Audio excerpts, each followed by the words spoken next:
everybody. I'm Kristin. Je m'appelle Rachel. And this is So I'm Watching Emily in Paris, sort of. Rather hate watching. Okay, so it's my fault. It is all my fault. It's okay. So at no point did I want to watch this show because it looked bad. I heard it was bad. The fashion's great. But overall it is very cotton candy, right? So I went home for Christmas and I met up with my old boss and she was like, "Oh, do you watch Emily in Paris?" And I was like, no. She was like, "Oh my God, Rachel, are you serious?" And I'm like, "Yeah, no, I'm not watching that show." She was like, "Oh my God, you have to watch it." She goes, "It's not like, it's whatever, but just watch it for the fashion." And I was like, "Oh my God, okay." So I'm home and I don't really have anything to do. So I turn it on.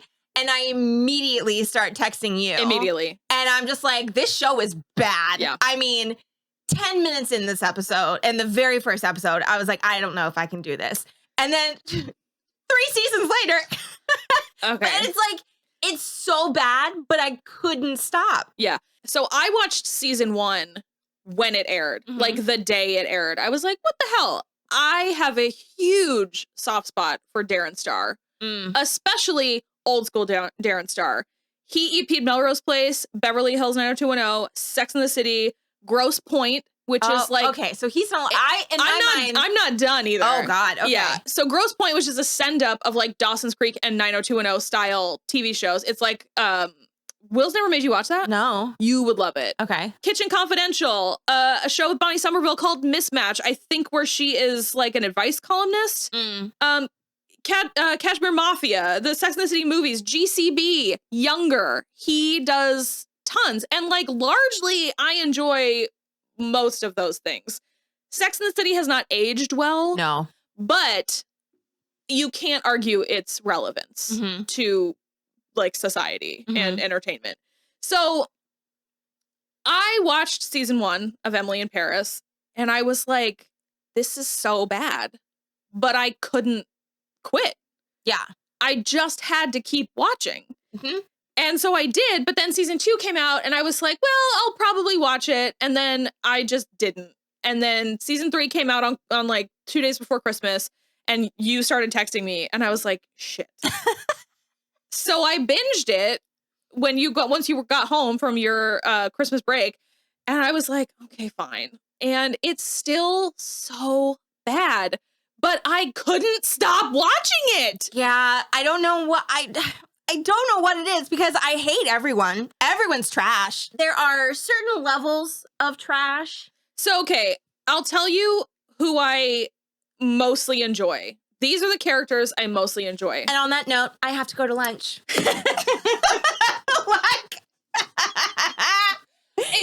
It's literally more than once per episode. Oh, are you free for lunch today? Yeah. Meanwhile, Sylvie is not arriving at the office until 11 a.m. And I'm like, why don't you just go straight to the cafe and order a white wine? Yeah. Regardless, I do like Sylvie. I'll say that. So do I. I like her, except for her T-Rex arms. She does. Let the woman stretch her arms out. Just get him out there, man. Just move him around. She does it a little bit, but like she really just is fully back. I'll get to the people that I like, but the other thing for me is that season 3, in my opinion, was like a mass character assassination. Yeah, really, for fucking everybody. Literally everybody. And it's like, I feel like so many of these characters don't know the show they're on. Yeah. So, okay, I largely enjoy Sylvie. I really liked Julian until the last 3 episodes where he kept getting butthurt that Emily is good at her job and saving his ass consistently. Yeah, it's frustrating, especially when you are trying to make yourself look good in front of clients, but you have someone who's trying to alley-oop for you. So then take it and run with it. Exactly. So then, show up Emily. Yeah. And so it's like, just because she's feeding you ideas, let her be the fucking idea machine. Exactly. Because then you can just make it make sense. So I feel like he would have the easier part. Yeah. Because he doesn't have to come up with the brain nugget. It's just about pivoting. Yeah. And he's bad at that. So okay, I like the two of them for the most part. And I actually enjoy what they did with Luke in this season. I think I like him more as like an Emily cheerleader. Yeah. And kind of like background humor. And I like, he's also like a little onion. Everything we learn about him is more interesting than the previous. Like when I was watching season 2 and he took her to Balzac's grave and I was like, okay, he was like, I like it here because no one else comes here. And so I feel like he needs people to come have lunch with him. And I was like, that's kind of adorable. And I also just think it's funny that he likes Balzac because it sounds like Balzac. Exactly. And then I like Gabrielle, and that's it. Yeah, I really liked Camille at first, and then she turned into I don't even know what she turned into. This season, full character assassination. Horrible. I have never, coming from someone who's been cheated on, I have never been pro cheating in my entire life. No. Like until this moment where I was like, no, Emily and Gabrielle, you all need to fuck right off to go be together. 100%. And leave this person behind. But that's the other thing too, is I actually, by the end of the season, like by the finale of season 3, also full spoilers, I guess. By the end of season 3, I was like actually fully on board with Emily and Alfie. Yeah. I was like, this is fantastic. And then Camille blew up her own shotgun wedding and then everybody's life. And the fact that Alfie immediately was like, I've never been your man or whatever. And I'm like, she like very sincerely stuck to this pact against dating Gabrielle, which was so stupid, that whole pact thing. That pissed me off so fucking badly. And then the thing too was like, weirdly kind of out of nowhere, Camille's mom was like a Bond villain. Yeah, but when I couldn't wait to find out when she said, she was like, leave it all to me. Yeah. When Camille called her and told her what was going on, she was like, leave it all, do exactly what I say. Yeah. And I'm like, this is some fucking next level mama's board bullshit. Yeah. And when Camille hit Emily with that fucking pact where neither Emily or Camille could ever be with Gabrielle. Yeah. And Emily was like, yeah, sure, no problem. And I was like, well, she is surely not, it's not going to happen. And then when Alfie was introduced, I was like, oh, Camille's going to just fuck Alfie.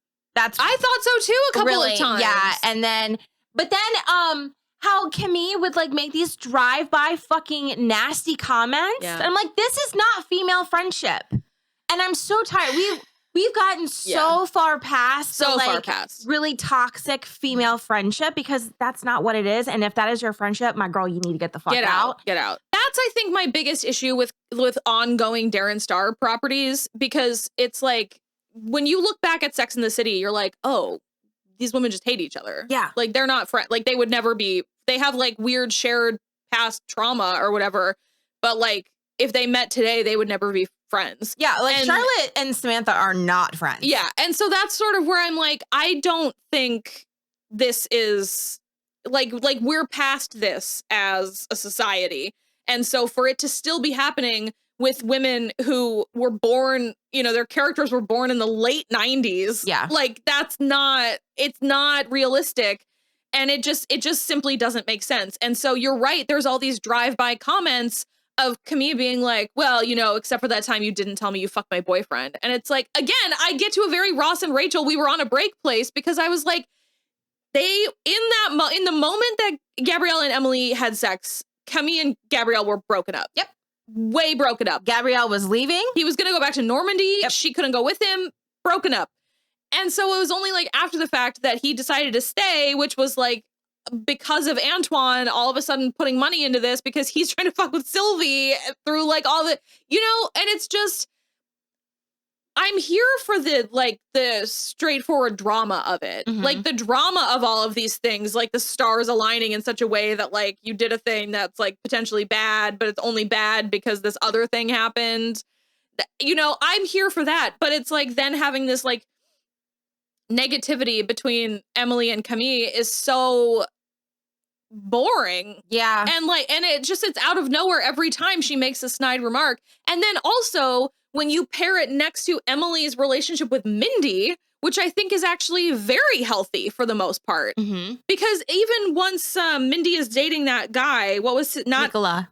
Yes. Nicola. Even once she's dating him and he and Emily have like a business workplace disagreement. Mindy is immediately like, you put me in a really tough spot. Yep. And that sucked. And it was also, you didn't even warn me. So it was like a total blindside moment. But she said it right away. And I was like, that's to both great. of them, to both Emily and Nicola. Which was fantastic. And I like Mindy. I like Ashley Park. She's, first of all, beautiful. She has a lovely singing voice. But then my issue with her is that they just keep making her sing. Yeah. and season 3 specifically, we got entire songs. Every episode. With captions. Yeah. When they fucking hit me with the shallows, I was like, it is actually my lunchtime, and I'm actually gonna go. I'm gonna go. I just also, when I said earlier that I feel like none of these characters know what show they're in, it's specifically the men who are trying to plow all these women, because Sylvie had the photographer boyfriend Eric in this season, and who was much younger, but she also had a thing with Antoine, which has been over since season 1. Yeah. They stopped fucking around in season 1. And his wife, who knew about it the entire time, keeps making snide comments to her in front of all of the men she's involved with. And I'm just like... And she seemingly knew for years. It's like, now all of a sudden... You're gonna fucking be shitty about it? And also, I'm like, not for nothing, you guys are French. That's like kind of your whole thing. So thank you, because I was like, why are all these French people being so precious? I thought, isn't like, because they even say, they're like, oh no, all we do is take lovers and just be very French about it. But yet everyone's getting so fucking butthurt. It's ridiculous. Which is fine. Like, if you're not that type of person, you're not that type of person. Yeah. But like, don't be like, oh no, you're in Paris, so we just take lovers. Blah, blah, blah, blah, blah. But like, be like, but then why? Why did you fuck my friend? Yeah. Or why are we doing this? And ew, that's disgusting. And you only do things for business deals. Yeah. And it's just, we gotta pick a lane, man. Definitely pick a lane. Also, Sylvia's still married to her husband, who's Laurent. They have like a really actually cute relationship. Yeah, I loved their relationship. I liked their whole dynamic. It was really sweet, but like, because they are like married sort of in name only, because he lives in Saint-Tropez and she lives in Paris, and they just have never gotten divorced. And they clearly still have love for each other, and they're like kind of involved in each other's businesses. Like, she owns stake in his club, which is part of a plot in season 3. But like, he keeps showing up to places because these people all run in the same circles, so they get invitations to the same things. So they'll be running into each other consistently. And he is fucking Sylvie, but also working for her as a photographer for the agency. And he's just like, call me when you like figure out you're still married or whatever. And I'm like, she's definitely still married. You've known this the whole time. And the only one, I can kind of get it. He's at least Dutch. Sure. So it's like, he didn't sign up for it. It is very like the episode of Ted Lasso where they introduce Jan Moss. Yeah. And whichever one of them was like, it's okay, like, we'll be fine. And he is like, I'm fine, not me. I played well today. You guys are all the ones that are terrible. And they all are like about to, and he's like, no, Jan Moss is just Dutch. Don't worry about it. And so, but he's not acting in that way. He's very butthurt about it. Yeah. But I think that, I don't know, but his butthurtitude, I think, is warranted for me, because like, it is kind of awkward if like your girlfriend, has a husband. Yeah. And that she didn't tell you about. Because that is kind of something. Just be like, hey, like, FYI. I would agree with you, except for he does she does tell him, and he finds out, and then they continue having a relationship. Yes. And it's not until like Laurent shows up at this event that he obviously would be invited to. Yeah. And Eric is like, that's the only where I was like, you don't win this time. Also, my guy. Eric is working. Yeah. He is being the like event photographer, and he just leaves. I don't. He leaves, but he also leaves his own camera with Sylvie. Like, thanks for the like multi-$1,000 camera, I guess. Ridiculous. And so the other day I told you actually that I thought Emily, because that is also a lot of the times my issue with Darren Star things, is I think the lead is never as compelling as they should be. Yeah. Carrie Bradshaw. Yeah. Yeah. And so for the first 2 seasons, I was like, Emily sucks. Like, why are we following? Like, I know she's like, an American in Paris, like whatever, but she like fucking sucks. But in my opinion, she came out of season 3 smelling like a rose. Yes. Because she is now learning French finally. Mm-hmm. I was also under the impression that it had already been a couple of years, but it's only been a handful of months. Yeah. So I was not aware. I had forgotten the conceit that she was there for like a year to help with savoir. But so she is learning French. She was also, in my opinion, she pivoted beautifully with the Gabrielle thing. She went from wanting to be with him to being friends and like trying to be friends with Camille again so fast and like relatively seamlessly. Mm-hmm. And the fact I liked that she did not tattle on Camille. Yeah. Because I thought for sure she was going to. So I love that she didn't. But she also did confront Camille when she found her on the phone with what was her name? Sophia. She found her on the phone at the engagement party, and she was like, "You need to tell him." And Camille was like, "Why?" And I was like, "'Cause you had a full-blown affair." I can't. And it's still happening, and you're at your engagement party. Yeah, if you're fucking somebody else, don't marry the person. And you just don't do it. But so Emily for me was like Charlotte on steroids. Okay, at the beginning. Yes. Yeah. And I understand, like, you get this opportunity dropped in your lap, and she doesn't speak French. Fine. Yeah. You know enough. And the whole thing with Parisians specifically is a level of respect. Yeah.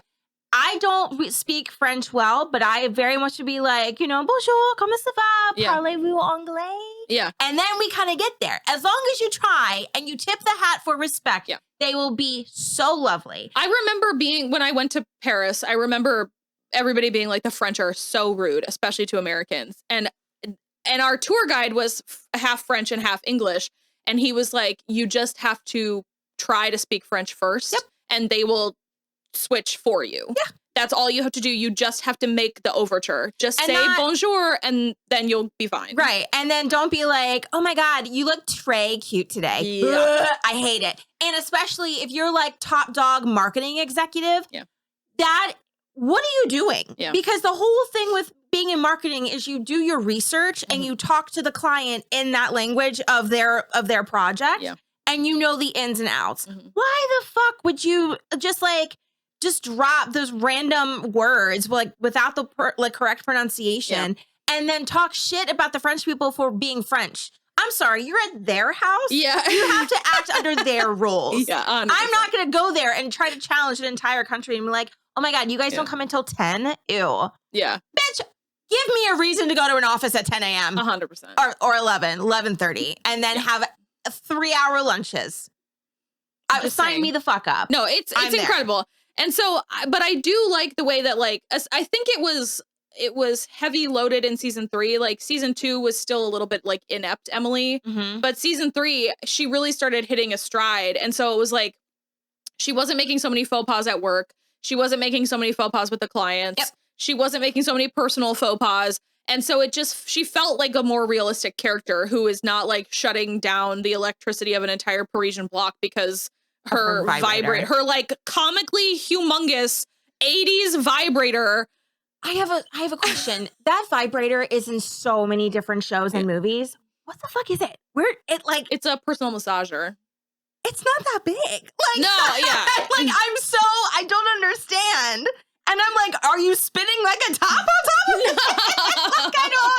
It's just like, you guys, they make teeny tiny ones. That's why I was just like, that joke is a holdover from like, that's a Melrose Place joke. Oh my, it's from Melrose Place because I remember I don't know that for sure, but what I'm saying it definitely was a thing on Sex and the City for sure, absolutely. But that is my point. Is like that's how old that vibrator is. Like that model of vibrator. That is a Melrose Place era joke.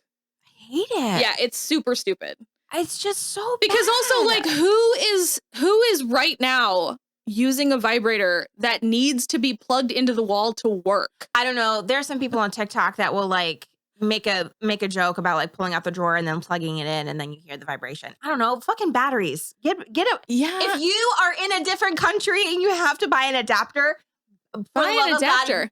Or get a fucking dildo that takes batteries. Well, there's also like, not to share too much of my personal life, but there are like really very discreet ones that are rechargeable. Yeah. There are so many options now. Yeah, I just don't know. So because I guarantee the majority of you watching this were advertised the little rose thing that was all over TikTok everywhere. and Instagram for like a hot minute. Yeah. And I just, everything felt so dated, but yet we threw the Gen Zer at it, but it's like this formula feels so old. So it is. It's Darren Star. This is such a classic Darren Star. The music was exactly the same from Sex and the City. Yeah. Yeah. So that's the thing for me. It goes to, if anybody is watching that's been watching us for a long time, Will and I cover all of the Ryan Murphy things. Mm-hmm. And it's something that a writer that we really like named Jacob has mentioned more than once about Ryan Murphy as a creator, which is that because he is like, I think he's like an older Gen X. So I don't think he's a boomer, but he's like an older Gen X. And he came of age like in the 80s and 90s through the AIDS crisis and like everybody being very closeted and all kinds of stuff like that.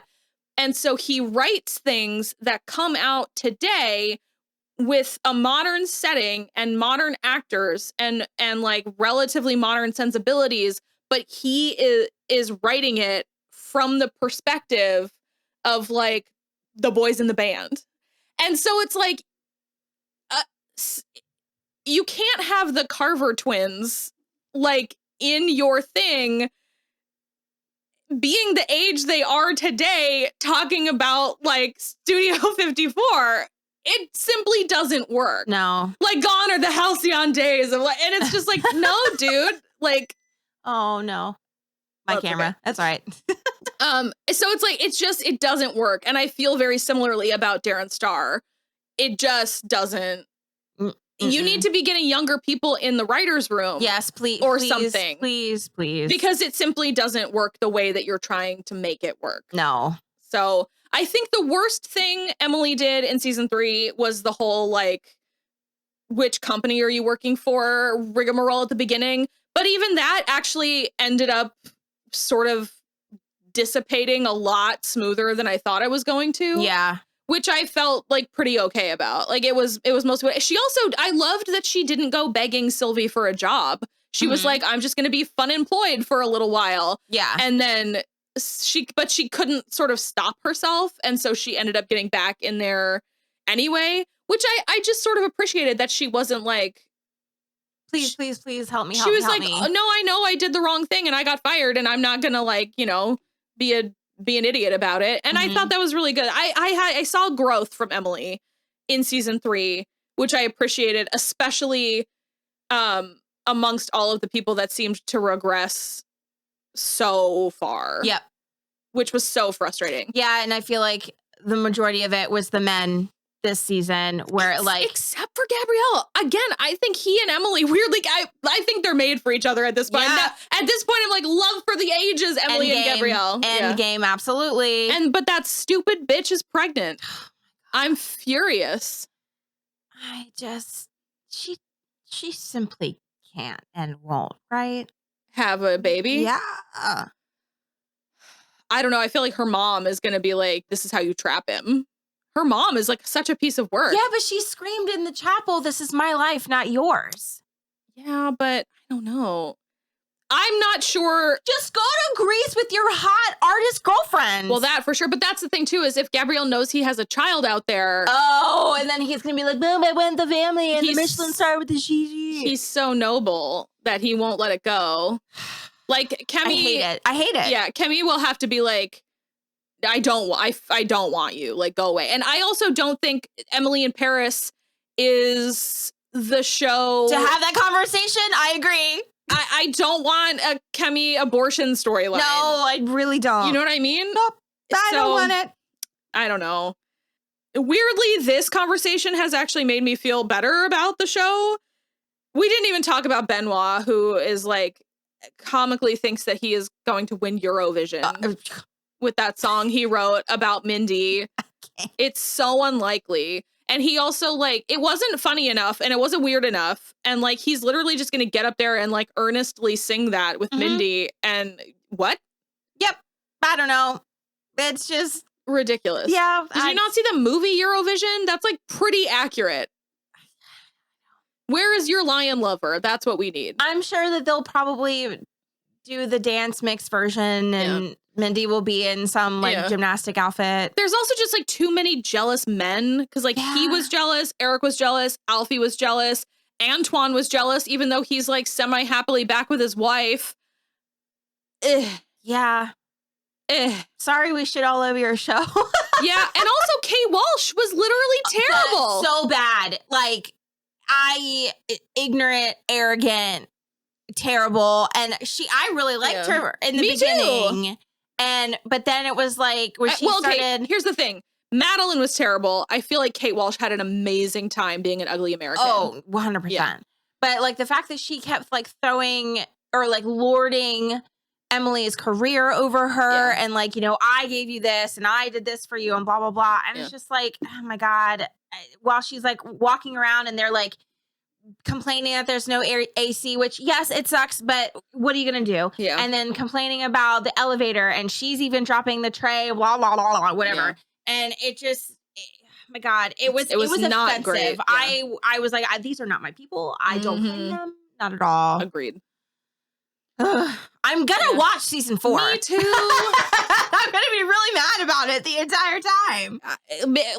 We'll see. Maybe we'll do episodic whenever it comes out. It says not till next year, so we've got some time. Yeah, but I don't know. See. Maybe not. I'm certain we'll at least talk about it again, depending on how insane it is. But I mean, I love Lily Collins. She's fantastic. Lucas Bravo has been super fun lately. He was in that Ticket to Paradise movie with Julia Roberts and George Clooney. Mm-hmm. He's also very hot. He is beautiful. It's a beautiful looking show. Yeah. And I love seeing Paris, and I love that. And I do think it's just hysterical that Gabrielle is like, well, we've been open for 3 weeks. I need a Michelin star. Yeah. I mean, dude, listen, we're in the age of the delusional babe. Yeah. So, you know, it does give Gossip Girl energy where it's like Vanessa was winning like Fields medals left and right and shit like that. It's fine. It's fine because it's like a fantastical kind of thing, but boy howdy, I tell you. Yeah.